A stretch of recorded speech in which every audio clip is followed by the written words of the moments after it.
Laiškas Filemonui. Paulius, Kristaus Jėzaus kalinys ir brolis Timotiejus, mūsų mylimajam bendradarbiui Filemonui, seseriai Apfijai, mūsų žygių draugui Archipui ir visai tavo namuose susirenkančiai bendruomeniai.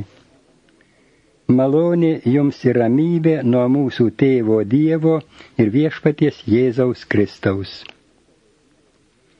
Aš visuomet dėkoju savo Dievui, prisimindamas tave savo maldose, nes girdžiu apie tavo tikėjimą ir meilę viešpačiui Jėzui ir visiems šventiesiems.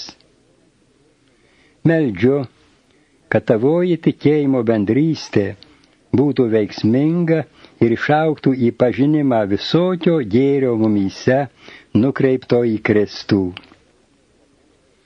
Aš turėjau daug džiaugsmo ir paguodos iš tavo meilės, nes tu, brolau, atgaivinai šventųjų širdis. Nors tikrai galiu Kristuje tau liepti, bet verčiau prašau meilės vardu, toks koks esu. Aš, Paulius, senas žmogus, o šiuo metu ir Kristaus Jėzaus kalinys, prašau tave už savo vaiką, kurio tėvu tapau būdamas surakintas, už Onesimą.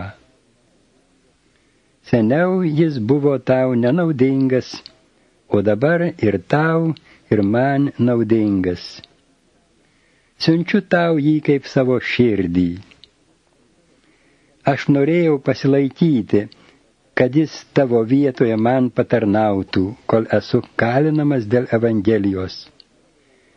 Tačiau be tavo sutikimo nenorėjau nieko daryti, kad tavo geras darbas būtų atliktas laisva valia, o ne tarytum iš prievartos.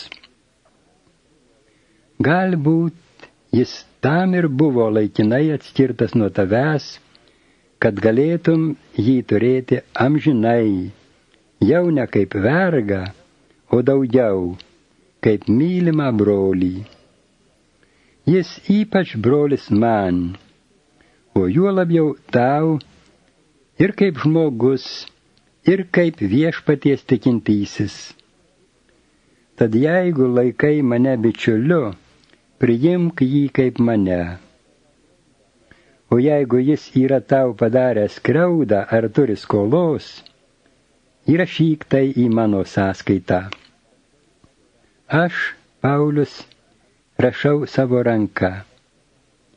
Aš apmokėsiu, kad nepridurčiau, jog ir pats save esi man skolingas. Taip, brolau, aš norėčiau pasinaudoti tavimi viešpatyje. Atgaivink mano širdį Kristuje. Rašau tau pasitikėdamas tavo klusnumu ir žinodamas, jog padarysi daugiau negu prašau. Tad kartu paruošk man viešnagę, nes turiu vilties, jog jūsų maldų dėka būsiu jums maloningai sugrąžintas. Tave sveikina Epafras, mano kalėjimo bičiulis Kristuje Jėzuje, mano bendradarbiai Morkus, Aristarchas, Demas, Lukas. Viešpaties Jėzaus Kristaus malonė teesie su jūsų dvasia.